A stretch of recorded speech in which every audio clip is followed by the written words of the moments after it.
Bonjour, je suis Cécile d'Investir et Réussir sa vie et aujourd'hui j'ai le grand plaisir d'accueillir Maxence Rigotier. Salut Maxence.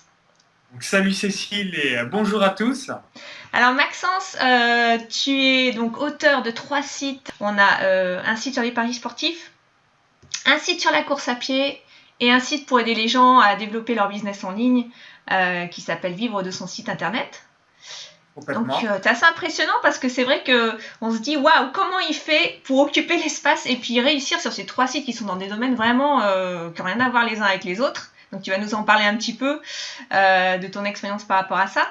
Et puis tu as créé aussi un club privé Vivre de son site internet dans lequel je suis, donc on va en parler. Donc déjà, est-ce que tu peux commencer un petit peu à nous dire comment tu as réussi déjà à mettre en place ces 3 sites et puis à en vivre, quoi, clairement, dans des domaines si différents. Alors en gros, c'est tout bête. Donc j'ai démarré début 2011, donc c'était un petit moment déjà, un petit peu plus de 5 ans. Donc premier lieu de point, j'avais démarré avec les paris sportifs, donc ça c'était en début 2011. Ensuite course à pied début 2012 et ensuite blogging web entrepreneuriat début 2015. Et à chaque fois, comme tu l'as peut-être déjà évoqué aussi dans d'autres interviews, je me focalise à 100% sur la valeur ajoutée. Donc c'est-à-dire création de contenu, vente, marketing, témoignage client vidéo, un petit peu comme si on était un chanteur où on se focalise à bien chanter devant son public ou de vendre vraiment sur son talent en question, et tout le reste est délégué à 100%. Vous allez peut-être me dire, merci Maxence, mais moi, j'ai pas forcément l'argent pour déléguer. Eh bien, c'est pour ça aussi qu'il faut vraiment se concentrer sur cette valeur ajoutée. Certes, c'est un certain coût, un certain investissement de déléguer tout ce qui n'est pas notre valeur ajoutée. C'est la même chose pour Johnny Hallyday, c'est un certain coût de déléguer bien la partie montage des spots pour ses différents concerts. Par contre, il sait vraiment sa force à lui et du coup, l'objectif, c'est vraiment d'impacter les gens là où c'est son talent. Et c'est vraiment ça que je focalise à 100%. Donc toi, tu t'appuies sur tes forces et en fait, tes forces, elles sont duplicables à différents domaines puisque tu parles de marketing, tu parles de t'appuyer sur ces forces-là et ces forces-là, en fait, quel que soit le domaine, elles sont valables en fait, c'est ça? Complètement. Un petit peu, tout est relié par rapport au développement personnel si vous vous intéressez un petit peu à ce sujet, où on a à chaque fois le dépassement de soi. Et c'est sûr que quand on maîtrise un ou deux sites, même si aujourd'hui vous avez un business qui cartonne par exemple sur le ski, la voile, le piano, par ricochet, vous maîtrisez un minimum le marketing internet si vous avez du succès dans votre thématique précise. Et moi, comme c'est surtout le cas principalement en paris sportif, où j'ai une cinquantaine de témoignages clients vidéo, là je vais réaliser un petit peu plus de 150 000 euros en 2016, entre 150 000 et 200 000 euros juste pour cette activité précise, forcément, par ricochet, j'ai donc des choses que je peux apporter sur le plan du marketing internet. C'est aussi bête que ça. Et surtout aussi, l'œil extérieur, parce que quand on a différentes thématiques en course à pied, paris sportif, les différents marchés sont absolument différents. Si vous avez un site sur la méditation, la peinture, ça va être un marché totalement différent que si vous avez un business sur l'immobilier, la bourse ou encore le marketing internet. Donc à chaque fois, ça permet aussi d'avoir des visions différentes en fonction du marché précis. Ouais, puis à chaque fois, tu t'adresses à des personnes différentes. En fait, c'est ton avatar ou ton profil client qui va changer et tu vas adapter ta communication par rapport à ça. C'est ça? Exactement, ouais. Tu as tout compris, c'est ça. Alors, il y a beaucoup de gens qui ont des sites internet, il y a beaucoup de gens qui ont des chaînes YouTube, il y a beaucoup de gens qui ont des pages Facebook sur lesquelles ils publient du contenu. Mais parmi ces gens-là, il y en a finalement peu qui gagnent vraiment leur vie avec. Si on prend la masse de sites qui existent, etc. Qu'est-ce qui fait la différence entre ces gens-là, les gens qui ne gagnent pas d'argent ou très peu aujourd'hui avec leur site, et les gens qui commencent vraiment à avoir du succès, à générer leurs premiers milliers d'euros ou leurs premières centaines d'euros tout simplement avec un site? C'est principalement la peur. C'est ça qui bloque énormément de gens aujourd'hui en disant waouh, et qui suis-je pour pouvoir demander de l'argent ou vendre des produits d'information sur la thématique précise. Donc ça, c'est l'obstacle numéro un qu'on peut observer, c'est la peur en se disant La peur de waouh. vendre. Voilà, la peur de vendre et surtout la peur dans son marché, peut-être de se dire ouais, mais moi je suis pas l'athlète olympique si c'est un sport précis. Oui, mais moi je suis pas la personne qui a 25 ans d'expérience dans le sujet en question, etc., etc. Donc du coup, déjà obstacle numéro un, la peur. Et point numéro 2, c'est également de créer des produits d'information. Et souvent l'erreur, c'est qu'il y a des personnes qui font un ou deux produits, ça marche moyennement et ils se disent waouh, en fait ma thématique elle est pourrie ou que sais-je, alors que c'est peut-être juste, ils ont mal lu le sondage, ils ont mal compris encore la communication et l'angle qu'a besoin la communauté et c'est en faisant des erreurs. Donc boum, et à un moment donné on tombe sur le succès.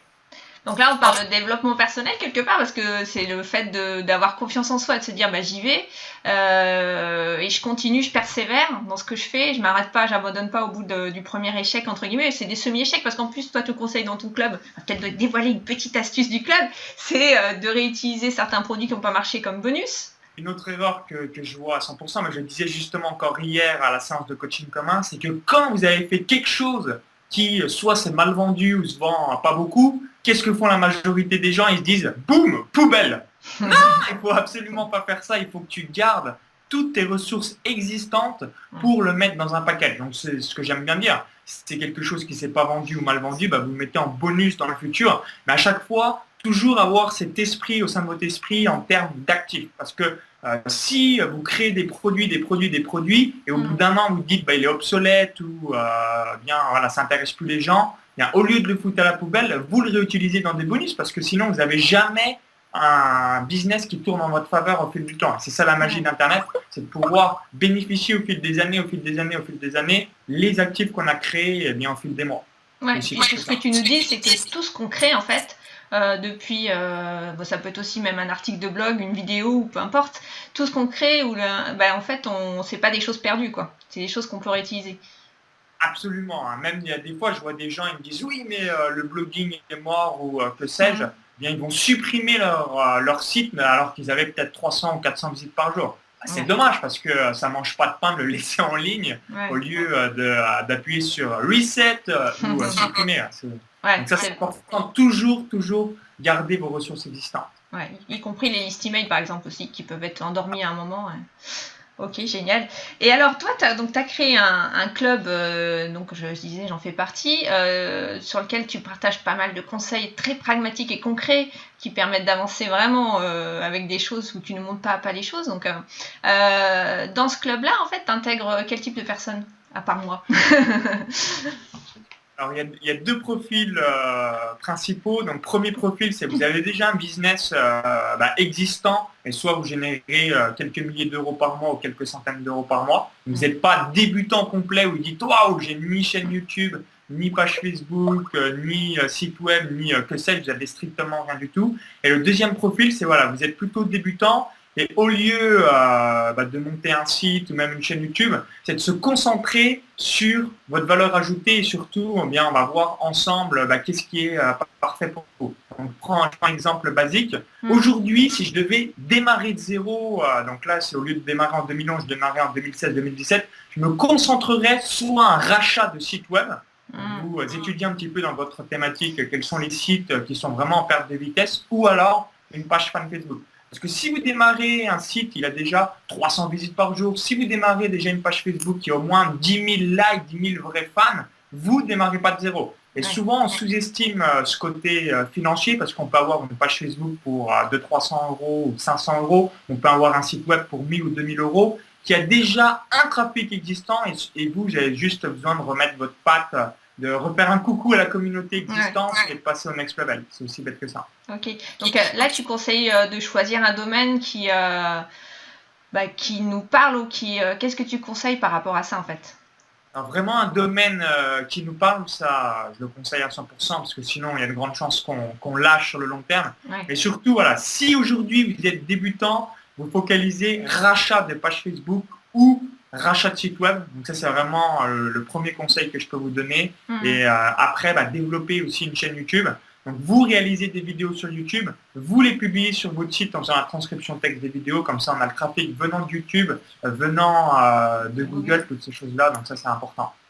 Et après, quand on aura donc quelques offres par rapport à l'audience que vous avez, Donc, réaliser de la publicité Facebook principalement pour faire grossir sa mailing list, son audience, ses clients, toutes ces choses-là. Ouais. Ce que tu es en train de nous dire aussi, c'est que c'est vrai qu'on se dit souvent, je vais pas dépenser de sous, donc je vais créer un blog ou je vais créer du contenu gratuit.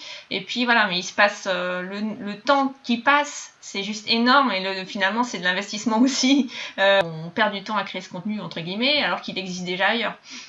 Ouais, ce qu'il faut avoir en tête, là comme on est en 2016-2017, eh bien vous pouvez bénéficier de tout ce qui a été fait des années précédentes. Et c'est pour ça, on va dire en 2010, c'était quand même plus compliqué de racheter un site web, comme le marché était quasiment neutre, il y avait très peu de personnes sur le marché. Aujourd'hui, comme il y a une concurrence de plus en plus importante, donc c'est important d'avoir en tête rachat de page Facebook ou rachat de site web. Donc j'explique tout ça dans le club privé. Donc ça c'est pour la partie débutant. Et pour la partie des gens qui ont déjà un petit business qui cartonne, les conseils principaux que je peux vous donner, c'est vous focaliser sur les témoignages clients vidéo. Aujourd'hui, je le disais encore hier dans un séance de coaching commun, il y a beaucoup de gens, ils ont des clients qui sont satisfaits, ils travaillent aussi pour des personnes qui sont satisfaites, etc. Mais le prospect qui arrive sur la page de vente, sur le site, sur la chaîne YouTube, il n'est pas au courant de tout ça. Il ne sait pas que ce que vous faites, c'est extraordinaire. Il a besoin de preuves. Et les preuves, ça va être le travail à travers les témoignages clients vidéo.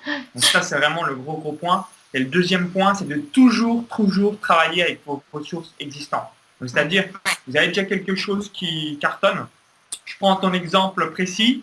Tu as cette nouvelle chaîne YouTube, mais en priorité, il faut toujours continuer ton site principal parce que c'est là où tu as déjà une audience, tu as déjà du trafic, tu as déjà quelques offres. Donc du coup, tu es en avance sur cette deuxième thématique, sur investir sa vie. Et moi, c'était la même chose. Je vais toujours plus consacrer de temps en paris sportif, par exemple, qu'en business parce que j'ai déjà un business qui est vachement huilé. Donc du coup, j'optimise mes ressources existantes. Alors ça, c'est ce que tu m'as dit hier en coaching. Et c'est vrai que c'est ça qui est bien avec Maxence, c'est qu'il nous donne des conseils. Il est pragmatique, quoi. C'est pas quelqu'un qui va vous dire faire rêver, etc. Non, c'est des conseils pragmatiques. Et c'est vrai que ça nous fait revenir, reposer les choses et recadrer les choses et se remettre sur la bonne voie quand on est un peu wouhou. On a tendance à partir. Et c'est le cas de beaucoup de gens de partir un petit peu dans tous les sens. Toi, tu donnes une ligne directrice avec des conseils concrets par rapport à cette ligne. Et c'est vrai que ça nous permet de se remettre sur les bons rails tout de suite. Donc ça, c'est top. Merci pour ça. On a vite fait de se disperser. Ouais, clairement. Ouais. Et alors, comment tu fais, toi, un petit conseil pour justement aider les gens à rester focus sur leur activité vraiment qui a lieu en ce moment, quoi. Conseil concret que vous pouvez utiliser, que vous soyez entrepreneur, salarié ou que sais-je. À chaque fois, ça c'était un conseil que m'avait donné un infopreneur, je ne me souviens plus exactement de son nom, c'est quand vous réalisez une journée de travail, c'est à la fin de la journée combien vous avez encaissé d'argent ou combien vous avez dépensé. Donc je prends un exemple tout bête, vous êtes salarié, on va dire vous gagnez 1500 € net par mois, on fait le 5, donc ça fait 50 € par jour. Donc vous savez quand vous démarrez la journée, vous allez gagner 50 € à travers votre salaire. Sur Internet, pareil, combien vous avez gagné aujourd'hui et combien vous avez dépensé. Donc comme ça vous permet de savoir, waouh. Donc évidemment, quand c'est une journée où vous êtes en archi-vacances, vous savez que vous avez quasiment rien gagné, c'est que des revenus automatiques de votre salaire ou de votre business. Mais quand vous dites, waouh, cette semaine, pendant 5 jours, je suis à fond sur mes projets, eh bien, qu'est-ce que j'ai produit aujourd'hui en termes d'euros et qu'est-ce que j'ai dépensé. Et ça permet de savoir si on s'est rapidement focalisé sur les choses essentielles ou non, parce que là, je sais que tu es en train de réaliser un tunnel de vente avec ta première activité. Tu vas vite savoir si tu as été focus ou non, parce que quand tu vas te poser cette question, tu vas te dire « Waouh, en fait, comment ça se fait que j'ai fait telle ou telle action alors qu'en réalité, ça m'éloigne de ce tunnel de vente qui va me permettre d'avoir des revenus en automatique. » Donc ça c'est vraiment le conseil. Et à chaque fois, vous avez peut-être déjà entendu ça aussi. Quels sont le one thing, donc la chose la plus importante de la semaine, ou alors les 3 priorités de la semaine. Et le dernier point, qui est plutôt une vision globale, c'est que moi j'ai une carte d'indépendance financière. Donc là aujourd'hui, je suis dans le top 1% des revenus francophones. Et j'ai mes 3 objectifs principaux de l'année. Comme ça, chaque fois, quand je déraille, je me dis, waouh, en fait là c'est absolument pas du tout en rapprochement par rapport à mes rêves. Donc ça me permet, quand je vois cette carte, de me recentrer quand je me disperse. Okay. Vous avez compris, vraiment point numéro 1, qu'est-ce que vous avez produit aujourd'hui en termes de valeur ajoutée? C'est assez facile de chiffrer. combien vous avez dépensé. Et deuxième point, quelles sont les 3 actions principales de la semaine, quel est le One Things. Et troisième point, quelle est la carte de liberté financière que vous êtes créée pour aller au plus loin dans vos rêves. Waouh, bah écoute, merci pour ces conseils très concrets et pratiques, et vraiment c'est clair et net, clair et précis. Donc merci pour ça Maxence, merci pour tout ce que tu viens de partager avec nous dans cette interview. On te retrouve donc sur vivre de son site internet, on va mettre les liens sur la vidéo. Si vous voulez plus d'infos aussi sur le club privé de Maxence, eh bien on va vous mettre aussi le lien pour avoir ces infos-là. Et puis voilà, et puis on te retrouve prochainement sur tes différents sites, paris sportifs, course à pied, on peut tout faire d'ailleurs, hein, on peut faire les 3. On peut faire les 3. Les clients qui sont membres de tous les différents programmes, Wow. donc juste au passage, hein, j'en profite. Oui. Donc si un jour vous rejoignez le club privé, donc vous aurez accès à ClickFunnels, donc c'est un module complet par rapport aux pages de vente, à l'emailing, par rapport à l'affiliation également, à toutes ces choses-là. Un module par rapport à Stripe, donc si aujourd'hui vous utilisez PayPal, bah, Stripe c'est l'excellente alternative qui est largement meilleure que PayPal. Un module 100% sur YouTube, un module 100% sur Facebook, un module sur la vente, des séances de coaching commun et plein d'autres choses. Donc ça vous donne déjà un aperçu et à chaque fois, je filme mon écran comme si vous étiez par-dessus mon épaule. Donc du coup, vous avez juste besoin de recopier donc ça, assez facilement. Et puis bon, c'est vrai qu'il y a du contenu sans arrêt qui s'ajoute, donc voilà, c'est vivant, ça bouge, ça évolue avec le temps et avec ce qui se fait de mieux, puisque tu te formes en permanence, donc ça aussi c'est une de tes clés de succès à toi, mais que tu retranscris, que tu remets aussi sur le site pour nous, donc on apprécie ça, donc merci. Merci en tout cas Cécile pour le retour d'expérience, merci à vous, puis n'hésitez pas à prendre 1 ou 2 conseils de la vidéo, à le mettre en application. Et n'oubliez pas de cliquer sur le bouton like juste en dessous et de partager la vidéo en même temps. Et puis abonnez-vous à la chaîne de Cécile et puis téléchargez son cadeau de bienvenue. Hein. Si tu as un cadeau de bienvenue, n'hésite pas à mettre Bah merci, il a tout dit. Il a tout dit, j'ai plus rien à dire. Donc c'est parfait. Bah merci Maxence et à très bientôt. À très bientôt et tout est dans la description juste en dessous. Le i comme info à droite de la vidéo ou le bumper quand Cécile le mettra pour que vous téléchargiez votre cadeau de bienvenue. Donc merci pour tout et à très vite.